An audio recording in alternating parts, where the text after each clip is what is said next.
আসসালামু আলাইকুম। কি অবস্থা সবার? আশা করি ভালো আছেন। আলহামদুলিল্লাহ আমিও ভালো আছি। আজকের ভিডিওর টপিকটা একটু ভিন্ন ধরনের। আজকের ভিডিওর শেষে কি পরিমাণ ভিসা পাইছে বিএফএস গ্লোবাল থেকে তার একটু ধারণা দেব। তার আগে বলতে চাই ৭ তারিখে যে আপনারা মানববন্ধনটা করতে চাইতেছেন ডাক্তার ইউনূস স্যারের বাসার সামনে, ওইটা করা কতটুকু যুক্তিসঙ্গত ওইটা বলতেছি। তো আমি এর আগের ভিডিওগুলোতে বলতেছিলাম যে কিছুদিন ধৈর্য ধরার জন্য, মানববন্ধন না করার জন্য। কিন্তু আজকে আমার মতটা পরিবর্তন করলাম।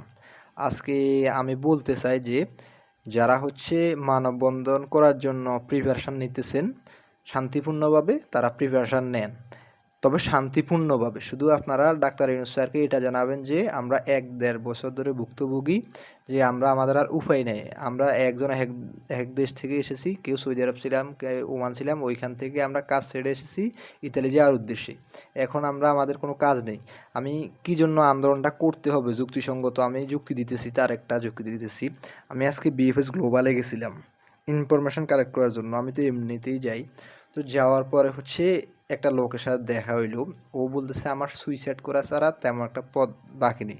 যেমন হচ্ছে ১৫ লাখ টাকার মতো দিয়া দিছে হচ্ছে পাসপোর্ট জমা দেওয়ার সাথে, সাথে মানে বিএফএস গ্লোবালে পাসপোর্ট জমা দেওয়ার সাথে, সাথে সবগুলো টাকা পেমেন্ট কইরা দিছে। যার মাধ্যমে যাইতেছে আরকি। ও হচ্ছে ৭ লাখ টাকার মতো ঋণ নিছে। মানুষ থেকে ধার নিছে, কিছু ব্যাংক ঋণ নিছে। সুদের উপর কিছু টাকা নিছে। এই ৭-৮ লাখ টাকা ঋণ নেওয়ার কারণে তার হচ্ছে মাসিক সুদ আসতেছে প্রায় ৪০ থেকে ৪৫ হাজার টাকার মতো। যেহেতু সে সব টাকা এখানে ইনভেস্ট কইরা দিছে, তার কোনো উপার্জন নাই। সে কিছু একটা জায়গায় জব করতো, ওইটাও ছাইড়া দিছে। এখন সে টাকাটা কিভাবে পেমেন্ট করবে? মান্থলি কিন্তু ৪০-৪৫ হাজার টাকা অনেক টাকা। তার ফ্যামিলি চালার পরে এই টাকা কিন্তু হিউজ পরিমাণ টাকা। এখন সে আজকে এর থেকে হালাত নিয়া পরিশোধ করে, কালকে ওর থেকে নিয়া পরিশোধ করে। সে বলতেছে আমার আর উপায় নাই। মন চাইতেছে সুইসাইড করি।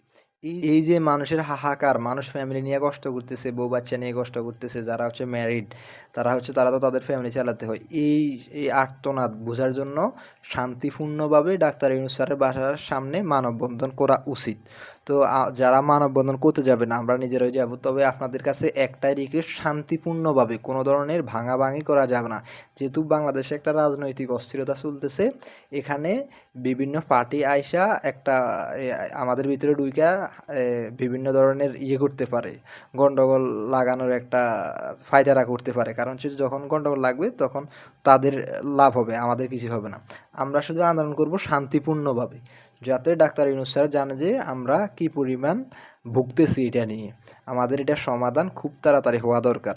যেহেতু তারা বলছে যে ৬ মাসের ভিতরে সকল পাসপোর্ট হচ্ছে দিয়া দিবে।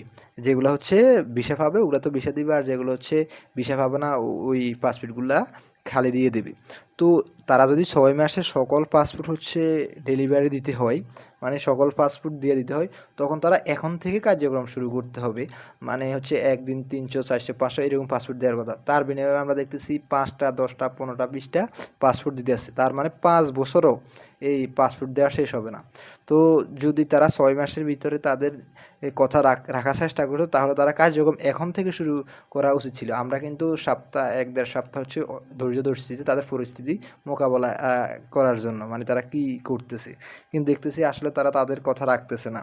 তাই বলতেছি আপনারা মানববন্ধন করুন, শান্তিপূর্ণভাবে মানববন্ধন করুন। আপনারা আপনাদের মনের কথা বলুন। আশা করি ডাক্তার ইউনূস স্যার এই ব্যাপারে আপনাদেরকে আশ্বস্ত করবে। আমরা জানি ডাক্তার ইউনূস স্যার হচ্ছে কিছুদিন আগে জর্জে মেলোনির সাথে একটা বৈঠক করছিল। বৈঠকে উনি কি বলছে, উনি সাধারণ জনগণকে বলুক, আমরা চাই, তাহলে আমরা আশ্বস্ত হব। আমরা থার্ড পারসন থেকে শুনে কিন্তু আমরা বিশ্বাস করতে পারতেছি না। কারণ এর আগে আমরা অনেকবার শুনছি, শোনার পরে আমরা প্রতারিত হইছি। আমরা চাইতেছি না যে আমরা আরেকবার প্রতারিত হই। কারণ হচ্ছে এখানে মানুষের জীবন নিয়ে খেলা করতেছে তারা। অবশেষে একটা কথা বলতে চাই, আমি ৭ তারিখে আন্দোলনের ক্ষেত্রে পুরোপুরি মত আছি। আপনারা শান্তিপূর্ণভাবে আন্দোলন করবেন, যাতে ভালো কিছু আশা করা যায়। দেখি এই ভিডিওটা দেওয়ার পরে আপনাদের কি পরিমাণ সাড়া পাই। যদি আপনারা কমেন্ট করবেন যে এটা আসলে কি আন্দোলনটা করা উচিত বা উচিত না। যদি উচিত হয় আপনারা কমেন্টের মাধ্যমে জানাবেন, উচিত না হলে কমেন্টের মাধ্যমে জানাবেন। এটা একটা মতামত চাইতেছি। যদি মতামত পাই, পরবর্তীতে আরেকটা ভিডিও বানাবো মানুষকে উদ্বুদ্ধ করার জন্য, যাতে আন্দোলন করতে পারে। যাই হোক, আজকের ভিডিও এই পর্যন্ত। দেখা হবে পরবর্তী ভিডিওতে। আল্লাহ হাফেজ।